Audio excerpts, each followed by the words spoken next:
உலகம் உன்னை பார்த்து உலகம் குறைக்கும். தன்னம்பிக்கை தளரவிடாதே.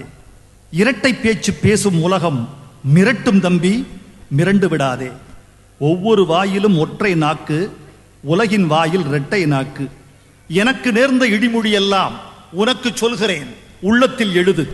இன்னிசை தமிழை எளிமை செய்தேன், இலக்கியமில்லை லேகியம் என்றது. திரைப்பாட்டுக்குள் செழுந்தமிழ் செய்தேன், பரிமேலழகரை வரச்சொல் என்றது. குறுந்தொகை கம்பன் கொட்டி முழக்கினேன், குண்டுச்சட்டியில் குதிரை என்றது. எலியட் நெருடா எல்லாம் சொன்னேன், திறமையெல்லாம் திருடியதென்றது. எளிய தோற்றமே இயல்பன இருந்தேன், வடுக வட்டி வழியுது என்றது.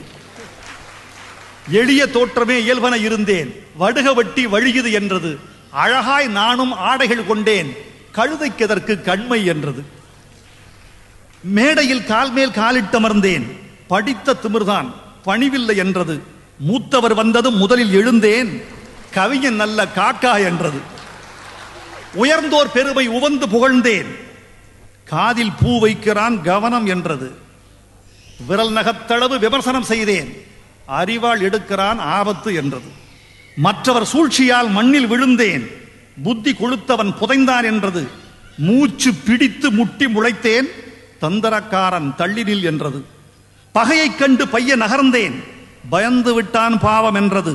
மோதி மிதித்து முகத்தில் உமிழ்ந்தேன், விளங்கி விட்டதா மிருகம் என்றது.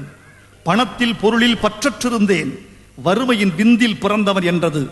என்னை தேய்த்து மண்டபம் கட்டினேன், புலவன் இல்லை பூர்ஷ்வா என்றது. சொந்த ஊரிலே துளி நிலம் இல்லை, இவனா மண்ணின் மைந்தன் என்றது. தென்னை மரங்கள் தேடி வாங்கினேன், பண்ணையாரானான் பாவலன் என்றது. கயவர் கேட்டால் காசு மறுத்தேன், கறக்க முடியா கஞ்சன் என்றது. உண்மை இருந்தால் உருபொருள் கொடுத்தேன், உதறி திரியும் ஊதாரி என்றது. மங்கையரிடையே மௌனம் காத்தேன், கவிஞன் என்ற கர்வம் என்றது. பெண்கள் சிலருடன் பேசத் தொடங்கினேன், கண்களை கவனி காமம் என்றது. திசைகள் தோறும் தேதி கொடுத்தேன், ஐயோ புகழுக்கு அலைகிறார் என்றது. திசைகள் தோறும் தேதி கொடுத்தேன், ஐயோ புகழுக்கு அலைகிறார் என்றது. நேர குறைவு நிறுத்தி கொண்டேன், கணக்கு பார்க்கிறான் கவிஞன் என்றது. அப்படி இருந்தால் அதுவும் தப்பு, இப்படி இருந்தால் இதுவும் தப்பு. கத்தும் நாய்க்கு காரணம் வேண்டாம், தன்னிடர் பார்த்து தானே குறைக்கும். உலகின் வாயை தைத்திடு, அல்லது இரண்டு செவிகளை இறுக்கி மூடிடு. உலகின் வாயை தைத்திடு, அல்லது இரண்டு செவிகளை இறுக்கி மூடிடு. உலகின் வாயை தைப்பது கடினம், உந்தன் செவிகள் மூடுதல் சுலபம்.